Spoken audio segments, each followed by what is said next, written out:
Good evening and thanks for joining us. It is an act that moved the president to tears, an act that has left many people in the U.S. and around the world beyond words. And if there are young children in the room with you tonight, you might not want them to hear all the details. Exactly what happened is still murky, but just after classes began, a gunman walked into a Connecticut school where it's believed his mother was a teacher. There are reports he shot and killed many of the students in her kindergarten class and the school principal before taking his own life. Our coverage tonight begins with Eric Sorensen. Another sickening multiple shooting in this country. More than 24 killed, the horror magnified because of the setting. An elementary school, kindergarten to grade 4. Parents came running to find their kids. We just ran like every other parent, and we found out we couldn't get to the school. Teachers scrambled to get kids out of the school. I was in the gym and I heard I heard like 7 loud booms, and the gym teachers told us to go in the corner. So we all huddled, and I kept hearing these booming noises. What should be a safe space for young children, their school turned into a scene of gore and mayhem. All the police officers had machine guns. One of the first grade teachers died.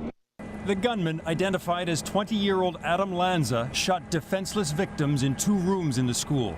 Some reports say the shooter may have killed his own mother, a kindergarten teacher there. Police have few other details so far.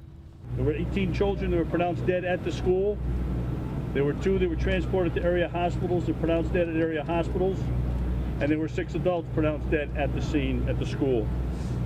As the governor has reported, the shooter is deceased. Is deceased in the school. In a country accustomed to gun violence, the senselessness of targeting children is particularly traumatizing. The majority of those who died today were children. Beautiful little kids between the ages of 5 and 10 years old. President Obama choking up as he spoke of the victims, most of them so young.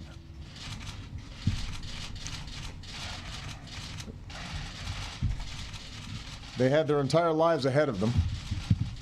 Birthdays, graduations, weddings, kids of their own.